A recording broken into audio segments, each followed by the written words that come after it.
Aqui com vocês, pastor Thiago Souza e o meu querido pastor Júlio César.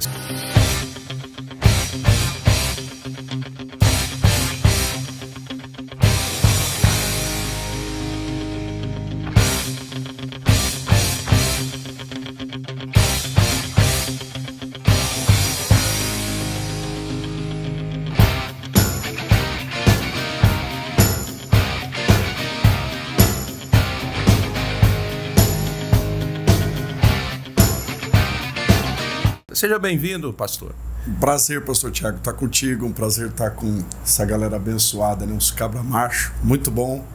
E tenho certeza que vai ser um tempo precioso. Eu tenho certeza. Antes até de a gente começar as gravações aqui, o senhor já me impressionou com tanta sabedoria, pastor Amém. Júlio César. Eu queria que você falasse um pouquinho mais do pastor Júlio César. Amém. E a gente entender de onde que está vindo. Eu sei que vem da fonte Cristo. Amém. Mas quem é o pastor Júlio César? Então, eu sou natural de Foz do Iguaçu e venho de uma raiz assembleiana, né? Nasci num lar cristão. Meu pai hoje é evangelista da Assembleia de Deus. Minha mãe foi dirigente do Círculo de Oração durante muitos anos, então eu venho de toda essa raiz, né? Então tive a oportunidade de liderar jovens durante alguns anos e fiz seminário teológico na Assembleia de Deus, então foi IBADEP, ETAD, me despertei para o ministério lá dentro, né? Pregando a palavra de Deus, casei né, em Foz do Iguaçu, com Osana Pereira Arcanjo. O nome da minha esposa é tão profético que eu não preciso nem orar muito. Osana Arcanjo, é muito de Deus. Tenho um casal de filhos abençoados, Júlio César, filho com 13 anos, e Maria Eduarda com 15 anos. Estou casado há 19 anos. E de Foz do Iguaçu, Deus tem me levado para vários lugares, várias nações, pregando a palavra de Deus e compartilhando daquilo que Deus tem derramado no meu coração. Essa é minha missão, esse é meu legado, esse é o meu propósito, né? Derramar aquilo que Deus tem derramado no meu coração, né? Eu sempre digo que o propósito maior é morrer vazio, mas antes de morrer vazio eu preciso transbordar, né? Então não faz sentido esvaziar sem antes ser transbordante, né? Então essa é a minha missão, transbordar na vida das pessoas aquilo que Deus tem transbordado na minha. Poxa vida, muito belo mesmo, Amém. né? Saber que o senhor tem essa história linda, né? Envolvida com Cristo. Amém. E agora Cristo fazendo da sua vida, sendo também uma inspiração para outras vidas. Nós estamos numa conferência de homens, mais de 300 homens com a gente. Daqui a pouco o senhor vai estar ali falando para esses homens. O senhor acredita que qual é o maior desafio hoje para o homem? Nós demos um título aqui, Cabra Macho, o homem cabra macho do Goiás. O senhor acredita que seria qual o maior desafio hoje do homem? O homem que às vezes ainda não é cristão. Vamos falar para aquele homem ainda que não entendeu Cristo na sua vida. Qual é o maior desafio hoje para esse homem? Posicionamento. Eu acredito que nós vivemos um tempo, né, de uma geração de homens mal posicionados na sua missão, no seu propósito e no seu sacerdócio. E quando um homem está mal posicionado, a gente vê uma sociedade corrompida, né? A gente vê que quando Adão lá no Éden deixou de se posicionar, quando ele sai do lugar, Começou a dar errado. Começou a dar errado, as coisas começaram a se perder. Então existe um lugar para nós que nós não podemos se ausentar desse lugar. Nós não podemos se omitir. Então a falta de posicionamento gera omissão. E a falta de omissão gera o caos. Então, quando Deus vai criar lá no Éden, ele se posiciona. Quando ele diz haja luz, e essa luz parte de dentro dele, né? O haja luz é o raiar de dentro para fora. É um Deus posicionado trazendo luz a partir da luz que irradiava dele. Então é um Deus muito bem posicionado. Eu só posso criar se eu estiver bem posicionado, né? A criatividade, tudo aquilo que Deus coloca dentro de mim ou derrama em mim, como eu disse no começo, eu só posso derramar se eu me posicionar. Tudo na minha vida mudou quando eu me posicionei. Então eu vejo que é preciso, é necessário os homens voltarem para o seu lugar.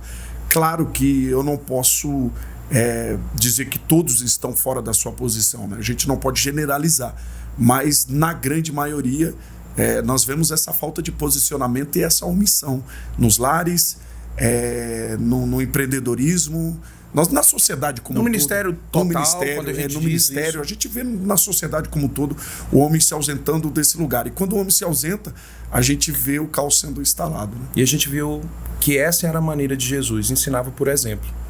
E quando o senhor diz de posicionamento, a gente inspirar por exemplos de homens, né? Que se posicionou como seguidores de Cristo. Perfeito. Achei... lá na Porta Formosa, quando os discípulos se encontraram com aquele paralítico na Porta Formosa, eles não disseram assim, o paralítico pedia ali uma moeda, né? Eles não disseram olha para Deus, eles não disseram olhe para cima, porque isso é se ausentar da missão que cabe a eles. Eles disseram olhe para nós, porque Cristo em nós é a esperança da glória. Eles se posicionaram dizendo olha para nós, porque se você olhar para mim, você vai ver a presença de Cristo em mim. O próprio Paulo disse, seja meus seguidores assim como eu sou de Cristo. Então olhe para nós. Tem essa posição. Essa posição de dizer, eu sou exemplo. Né? Nos nossos filhos, por exemplo, essa geração está aprendendo com a gente. Por isso que eu digo que quando Deus quer curar uma geração, Deus cura um homem. Quando Deus quer despertar uma geração, Deus desperta um homem. Quando Deus quer chamar uma geração, Deus chama um homem. E um homem posicionado, quando Deus chama esse homem, Deus posiciona ele, e esse homem posicionado vai despertar uma geração. Nós vemos isso esse exemplo claro na palavra de Deus. Belo.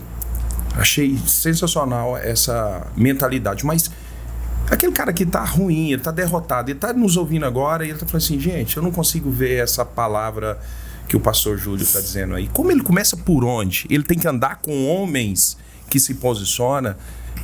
O que você diria para esse homem? Também.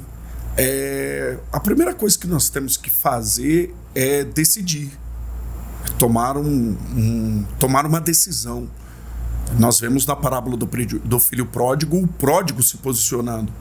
Quando a palavra de Deus diz, e caindo em si, ele estava perdido, ele estava fora da casa do pai, estava perdido, ele tinha perdido tudo e ele estava fora da sua identidade. Quando o texto diz que ele quis comer da ração dos porcos, isso estava mostrando, e Jesus estava revelando ali uma identidade desvirtuada. Porque um homem posicionado, ele se perde na sua identidade, ele se perde na sua essência. Um homem fora da sua posição. E deixa de dominar a sua própria vida. Exatamente. Então, quando o texto diz e caindo em si, ele lembra. Mas ele não lembra só do Pai. Porque o texto diz que ele diz assim, e caindo em si, Jesus diz, e caindo em si, ele lembra, quantos servos há na casa do Pai, tem abundância de pão e eu aqui pereço de fome. Então ele vai trazendo na sua memória, ele vai alimentando a sua mente daquilo que havia na casa do Pai, do lugar que ele estava e do lugar que ele precisava voltar. Pastor? Acho que tem que mudar de ambiente. Tem que mudar e voltar para a sua essência, voltar para a sua identidade, e entender quem você é. Entendeu? Eu vejo que nós precisamos entender quem nós somos. Pedro, é interessante que Pedro era chamado de Simão Pedro. Ele era conhecido como Simão por ser pescador. Aí, quando Jesus chega ali próximo da Cesareia de Filipe, é interessante que Jesus para fazer um censo com os discípulos. Jesus olha para eles e diz assim, o que dizem os homens que eu sou? Aí, né, um levanta e diz, não, dizem que o senhor é Jeremias, o outro fala, o senhor é Elias. Aí Jesus tira esse senso do macro e traz para o micro. E vocês que andam comigo? Quem vocês dizem que eu sou? Aí é interessante que Pedro se levanta. Eu imagino que Pedro se levanta. Ou Pedro toma uma posição, ele se posiciona ali, postura, dedão de profeta, e diz, tu és o Cristo, o Filho do Deus vivo. Então ele revela a identidade de Jesus. Aí Jesus olha para Pedro e diz, uau, não foi a carne nem o sangue que te revelou, mas o meu Pai que está no céu. Aí Jesus disse, tu és Pedro. É interessante que ele era Simão, só que agora Jesus vai chamar ele de Pedro, porque Pedro era o nome, era a identidade dele como pescador de homens. Simão Pedro, pescador de peixe. Pedro, pescador de homens. E Jesus diz, tu és Pedro. Ou seja, quando eu entendo quem é meu Pai me revela quem eu sou. Porque ele diz, tu és o Cristo. Aí Jesus fala, e tu és Pedro. Então você entendeu quem eu sou? Quando você descobre a paternidade, você descobre a identidade. Então, para esse homem que está aí hoje, eu digo, entenda quem é o seu pai. Entenda, porque a falta de paternidade talvez seja uma das maiores crises dessa geração de homens. Falta de paternidade. E quando nós entendemos quem é o nosso pai, a gente entende quem nós somos. Sai dessa superficialidade. Aí nós se posicionamos na nossa identidade, lembramos de quem nós somos, lembramos de tudo que tem nesse ambiente da casa do Pai, e aí nós se posicionamos mediante a nossa identidade, mediante a quem nós somos de fato. Boa. E Pedro deixa de ser Simão e volta a ser e passa a ser Pedro. Interessante que Jesus só vai chamar ele de pescador de almas. Pescador de almas, mas depois ele entra em crise de novo, porque ele volta a pescar. E quando Jesus vai buscá-lo, Jesus chama ele de Simão de novo. E Jesus fala assim, Simão Pedro, tu me amas? E diz, eu te amo. Jesus fala, então apacenta minhas ovelhas. Jesus estava dizendo, então volta a ser Pedro. Simão Pedro, tu me amas? Então volta a ser Pedro. Ou seja, volta para sua identidade. Então se você vê... sempre há um convite para Deus, volte. É o resgate da identidade. É o resgate da identidade. Então se eu pudesse deixar hoje uma palavra para os homens que estão nos ouvindo, seria essa. Flua na sua identidade. Flua na sua identidade. Resgate a sua essência. Entenda quem você é mediante ao Pai. Busque isso. Pode uma mãe esquecer tudo na sua vida. Pode uma mãe esquecer dos seus filhos. Pode ter faltado um pai terreno para você. Porque nós temos uma missão muito grande, os homens dessa época. Dar para os nossos filhos aquilo que nós nunca recebemos. Liberar sobre os nossos filhos aquilo que nós não tivemos. Então, e isso faz de nós, isso faz com que nós venhamos ter uma crise muito grande de identidade. Uma crise da nossa essência, de não conseguir se posicionar. Não tem domínio sobre as suas ações, por isso que dá tudo errado. Exatamente. Perfeito. E aí nós vemos uma geração doente, que parte de uma geração doente, porque os homens, os pais, estão perdidos na sua essência. Aí Deus cura o pai, porque o pai curado vai gerar filhos curados. Pais curados e geram filhos curados. O senhor vai falar sobre isso? Vou. Aleluia. Eu amo falar sobre isso. Não, dentro dessa linha, o senhor tem um vídeo. Aliás, o senhor é acompanhado por muita gente, né, pastor? Amém. O senhor estava contando a história de como que essas pessoas chegaram até o senhor. Mas o senhor tem um vídeo que é muito interessante, onde o senhor fala sobre sentir Deus e entender Deus. Achei interessante, queria que o senhor falasse um pouco sobre isso. Porque eu acho que isso está muito dentro de retornar a sua identidade e entender. Perfeito. Eu sempre digo que tudo começa na mente. O maior campo de batalha que nós temos é na mente. A nossa maior batalha, o lugar onde nós somos mais bombardeados é na nossa mente. As setas malignas, os dardos os mais inflamados que nós recebemos é na nossa mente. E eu sempre digo, quem me acompanha sabe, eu sempre digo que toda mente é um jardim. É como se o Éden estivesse na nossa mente. E todo jardim tem uma serpente disposta a entrar nela. Todo jardim tem uma serpente disposta a entrar nela. Então toda mente é um jardim. Todo jardim tem uma serpente disposta a entrar nela. Então o nosso campo de batalha é na mente. E o resgate da identidade começa na mente. Por isso que Paulo escreveu, transformai-vos pela renovação da vossa mente. Aí vem Jesus, praticamente falando o texto áureo do reino, lá em Mateus capítulo de número 19, verso de número 20, na parábola do semeador, que ele diz assim, ouvindo alguém a palavra do reino e não entendendo. Então ele fala sobre entendimento. Vem o maligno e rouba. Ou seja, tudo que nós perdemos foi porque nós não entendemos. Tudo que o diabo nos roubou foi porque a gente não entendeu. Porque o entendimento é o cofre do reino. E o pecado surgiu aí, por falta de entendimento. Então, o entendimento é como se fosse o cofre do reino. Sobre tudo que se deve guardar, guarda o seu coração. Conselho de Salomão. Como que eu guardo o coração? Com entendimento. Então, o homem não é sobre ser guiado pelas emoções, é sobre guiar as suas emoções. Então, por que Deus fez a cabeça aqui e o coração aqui? Porque é a mente que guia o coração. Jesus Cristo não é o coração da igreja. Jesus Cristo é a cabeça da igreja. Jesus nunca quis ser o coração da igreja. Porque se Jesus dissesse, eu sou o coração da igreja, ele ia dizer, a igreja me guia. Mas ele vem e diz, eu sou a cabeça da igreja. Então ele diz assim, sou eu que guio a minha noiva. Então a mente está aqui. Então a mente guia o coração. Isso, a inteligência emocional tem a ver com uma mentalidade correta, com um gerenciamento de pensamentos, né? Então, por que o homem é a cabeça da sua casa?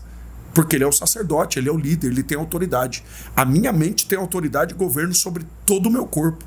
Então, antes de José governar o Egito, ele passa por todas essas provações para aprender a se governar.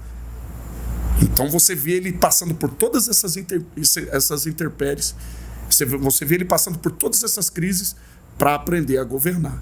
Na rejeição, ele aprendeu a governar. Na ofensa, ele aprendeu a governar. Nos desejos, nos prazeres, ele aprendeu a se governar. Quando foi esquecido, ele aprendeu a se governar. Na tentação, ele aprendeu a se governar. Então, tudo tem a ver com o autogoverno. E o autogoverno tem a ver com uma mentalidade correta.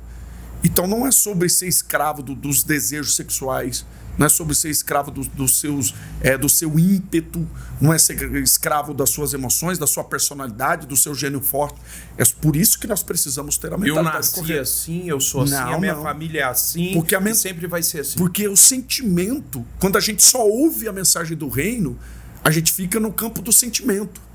E o sentimento não gera transformação, não gera mudança. Uma pessoa que ouve algo agora, ela pode esquecer daqui a pouco. Mas uma pessoa que entende, ela guarda. E o entendimento vai fazer você guardar, o entendimento vai fazer você viver. Por isso que mais importante que a mensagem que a gente ouve é a resposta que a gente dá para a mensagem que a gente ouviu. É mais que as suas sensações corporais ali ao ouvir a palavra de Deus, né? Sem dúvida. E não desmerecendo. Sem dúvida. Essas sensações, os arrepios, são importantes. O choro, as emoções corporais. São importantes, mas primeiro a pergunta que tem que ser feita gerar transformação. Primeira pergunta que tem que ser feita é o que eu entendi? Eu estou chorando porque eu entendi que o meu pecado é terrível? Eu estou chorando porque eu me arrependo? Eu estou chorando porque... eu vou liberar perdão? Porque eu vou liberar perdão? Eu estou chorando porque eu vou fazer o caminho de volta? Eu estou... porque eu não vou fazer mais a minha própria vontade? A minha justiça própria, ela está deixando de ser essencial? Perfeito. Eu estou emocionado porque eu estou abandonando a iniquidade? Eu estou reagindo emocionalmente assim porque eu estou renunciando? Então isso faz sentido. Agora, se não houver isso, não faz sentido nenhum. E nessa linha, assim, a gente está vivendo alguns espetáculos cristãos, né? Verdadeiras casas onde oferecem um verdadeiro espetáculo. E aí isso traz um risco das pessoas imaginarem que a palavra de Deus é somente um espetáculo onde eu vou ali viver um período que vai me agradar, mas que talvez eu não consiga gerar transformação a partir dali, porque não há essa compreensão que ouvir uma palavra, eu tenho que ter esse questionamento. O que mudou? O que eu absorvi? O que eu apliquei? O que eu vou começar a aplicar a partir de agora? Zaqueu se emocionou. Jesus estava dentro da casa dele. Forte. Olha a atmosfera e o ambiente da casa. E Jesus foi lá porque quis. Zaqueu não convidou. Desce depressa porque me convém. Eu quero. Forte. Me convém. Eu decidi ir para sua casa. Forte. E foi uma das poucas casas que Jesus quis ir. Forte. Você vê a casa de Lázaro, Jesus também foi. Então Jesus quis ir lá na casa de Zaqueu. Mas quando Jesus saiu, o que Zaqueu fez antes de Jesus sair? O Zaqueu se arrependeu, a ponto dele dizer: eu vou retribuir, eu vou fazer o caminho de volta. E fez. Aonde eu errei, eu vou procurar consertar. Então você vê um Zaqueu que entendeu. A presença de Jesus gerou o quê? Emoção? Gerou. Arrependimento. Mas gerou entendimento, arrependimento, gerou mudança de vida, transformação. Então uma mensagem que não me muda, que não me gera transformação, que só me gera comoção, não me faz sair do lugar. Pelo contrário, me faz ficar estagnado. Paralisado. Me faz ficar estagnado. Ligado àquilo ali. Perfeito. E aí a gente percebe que pessoas às vezes ficam, de certa maneira, dependentes dessas sensações, desses momentos. Perfeito. Não é isso? Perfeito. Então tudo tem a ver, pastor, tudo tem a ver com uma decisão. Posicionamento tem a ver com decisão. E a gente volta naquele posicionamento que você falou. Olha, Thiago, nós precisamos de posicionar diante de todo mundo. Essa decisão. Então cabe a nós tomarmos essa decisão. Perfeito. Tudo na minha vida mudou quando eu decidi. Perfeito. Essa foi uma decisão que eu tomei. De largar, de abandonar o que precisava ser abandonado, de largar o que precisava ser largado, de entender a minha missão e de ser tomado pela missão, de viver esse propósito que Deus me deu e assim por diante. Perfeito. Que bom ouvir o senhor. É um prazer. Que bom mesmo bater um papo legal. Uma alegria. O senhor estava me falando que o senhor fala para hoje mais de 1.170.000 seguidores pessoas. só no Instagram. Só no Instagram. Cada 30 dias eu falo com mais de 10 milhões só no Instagram. Mas dá pra gente entender o porquê que todo mundo... Amém. Está seguindo, porque o senhor está posicionando diante de Deus. Deus é fiel. Amém. Deus é fiel. É uma graça que Deus dá, né? É um favor imerecido. Amém. É o favor dele sobre a nossa vida. Amém. Nós vamos, infelizmente, partir para o final. Mas Amém. Queria que o senhor deixasse uma mensagem. Agora, não só para os cabra macho, porque é tanto conhecimento que o senhor liberou aqui através dessa palavra, que é para todo mundo. Eu acho que essa palavra ela não chega só no cabra macho. Ela chega em todos que estão sedentos para ouvir uma palavra de transformação. O que o senhor fez aqui hoje é liberar uma palavra de transformação. Amém. Eu quero deixar Filipenses 1:6. Quando Paulo diz, aquele que começou a boa obra em vós, há de completá-la. Paulo está falando de um Deus que é alfa, aquele que começa, e o ômega, aquele que conclui. Deus está no começo, Deus está no meio, Deus está no fim. Então não importa se hoje você está com a sua casa inacabada ou está em construção, né? Eu sei que quando uma casa está em construção, porque tem uma caçamba de entulho na frente dela. Todo mestre de obra, antes de construir, ele precisa tirar. Então talvez você está passando esse momento, Deus está tirando algumas coisas da sua vida. Talvez você está passando nesse momento de reforma, nesse momento de entendimento, nesse momento de desconstrução. Então creia que aquele que começou a boa obra, ele aperfeiçoa. Você é uma obra de Deus que está sendo aperfeiçoada para a eternidade. Creia nisso em nome de Jesus. Deus abençoe. Amém. Pastor Tamo junto, é um prazer. Muito uma obrigado. Alegria, pastor. Muito obrigado. Uma alegria. Foi um tempo de qualidade. Amém. Mesmo. É uma alegria. Que vai transformar a vida Amém. de muita gente. Deus abençoe. Você, cabra macho, muito obrigado por acompanhar nosso terceiro episódio, podcast Homem de Verdade. E acompanhe, tem muito mais.